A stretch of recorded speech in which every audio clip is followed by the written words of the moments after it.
Anyway, coming back. Yeah, okay. Running cost. Yeah, project running cost. So now under segment A, there are restoration and O&M, operations and management. Alright, I'll explain each one. O&M. O&M is operation and management. It basically deals with the running costs or repairing. Like if there's a cable cut, the major cost of O&M is basically repairing. If there's a cable cut anywhere in the whole area, in the whole cable system, then repairing has to be done. How is repairing done? By calling the shifts, by making them work in that particular area. So that, I mean, as I told you, $50,000 a day is the standing cost of the shift, and at least 3 to 4 days are required for any minor cable fault also. But if there's a major fault, then it requires around 15 to 30 days, which is, as you can imagine, a very, very huge cost. So who clears that? All the members of the consortium. This is, yes, done by all. As I told you, it's under segment S.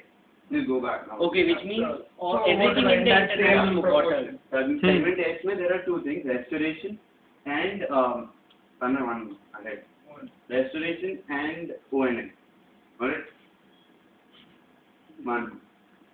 Yeah. So O&M, there's repairing. Then there's salaries of all the employees. Like all the employees who are working in the landing stations, in the network administration station, everywhere, the salaries of the employees are paid by segment S, that's under O&M. Alright, and then the electricity consumption. Now, as I told you, under segment T earlier, which I had mentioned, the initial project cost, the power plant and the infrastructure was supposed to be provided by segment T, that is the Tata Communications in this case. But the day-to-day electricity consumption, the power feeding, whatever the electricity is consumed by all the equipment over there, the AC, the cooling required, it's all borne by the segment S, that is the whole consortium. Equally by all the members. So all the landing stations. All the landing stations, all the bills added up together and divided by all the members. Divided by in equal proportion as to what they had invested. So even the repairing is done in the same way. The repairing is done in the same way. Salaries of the employees is given in the same way. Okay. But repairing is not a very frequent thing, right? No, it's a very frequent. Repairing is a very frequency, especially in the terrestrial region. In the terrestrial region. Shallow region. But in the terrestrial, it's not as expensive. Land. Okay, yeah, but that's all. In the it's not as expensive in the terrestrial because obviously cave ship. So no ship is exactly. But it is very frequent in the seas also. Like every now and then, if you go to imavcables.com, every now and then there will be a news saying that in this region there is a cable cut. Even if you go to Wikipedia, in fact, quite a few times when I have searched in Wikipedia. In the discussions tab of this article, 4 cable cuts in 4 hours was the latest news which I had read. So basically, you can imagine the magnitude of the repair. Alright. Then restoration. Restoration, basically, water restorations will be completely dealt by, I think, Prince. But I'll just give you a general overview. Sorry, Alok. I'll just give you a general overview. If there's a cable cut in CMV for one region, then there's something called a MARA, mutually agreed restorable agreement. So what happens there is correct. Yeah, mutually agreed restorable agreement. Correct. Restoration agreement. Yeah, mutually agreed. It sounds funny. Agreement.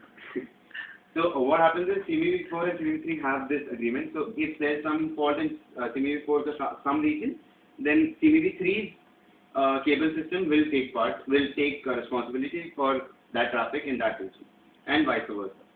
Now, according to the MARA, there is some CMV4 will give 10% of its wavelength, and CMV3 will give 8% maybe. There's some mutually agreed statements which are made, and that's how it's done. So agreements made initially with other cable systems. Then also switching costs are involved. Like suppose CMV4, as I told you, CMV4 there's some problems, so it has to switch to CMV3. So there are costs involved in that as well. It can be automatic as well as manual, but there are costs involved in that. And then compensation to the customers for the extended downtime of the system. I guess that's clear enough. Like suppose they had agreed on 12 hours of downtime in the whole of the month, and suppose they go down to 14 hours of downtime, then proper compensation has to be made. actually give it? Of course. In fact, Tata Communications is very particular about its payables rather than receivables. So it is a fact. We have people have told us in the financial Profits going down. profits going down is basically they have more in like less in debt than what they have to pay right now. Alright, that was for segment S. Now this for segment T is damage to the cables in their own terrestrial region, like as I guess that's clear enough. And then damage to the infrastructure of the landing station. Suppose something goes wrong, suppose there is an earthquake or something goes wrong, completely it comes under segment T. So that is to be borne by the landing station people. By the landing station. Only by this. Yeah, only by this. And then there's the CBP, Central Billing Party, which already Udit has mentioned about. It's basically subordinate to the Financial and Administrative Subcommittee, responsible for all the money transactions involved in the consortium partners. For the consortium partners, it deals with the international facilities department of every landing station.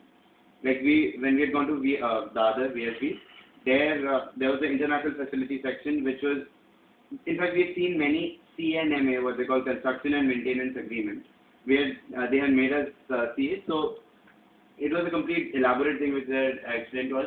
So basically, they deal with the international facilities department. Now for International Facilities Department. Sorry. What does it do? Basically, Neeraj sir himself, all of these people, whoever deal with the submarine part of it, come under international facilities. Apart from that, there is the local networks and all that, which are also All mentioned. dealing They with the directly deal with the CBP, with the Central Billing Party. Whatever it has to convey, it conveys to these guys. The Central Billing Party maintains a balance sheet for every landing station. Like So whatever it has every to pay. landing station will have one IF. Every landing has to have one app which the CBP deals with directly. So CBP4, the CBP for CBP4 is Telecom Malaysia Beras. For CBP3 is France Telecom, and for INED it is Cables and Wireless UK, as I had already mentioned. So And thank you. There was one more thing which I added. I'll just explain. Revenues. The revenues are gained by the customers, obviously, and the leasing out. Now, once the cable is leased out to some other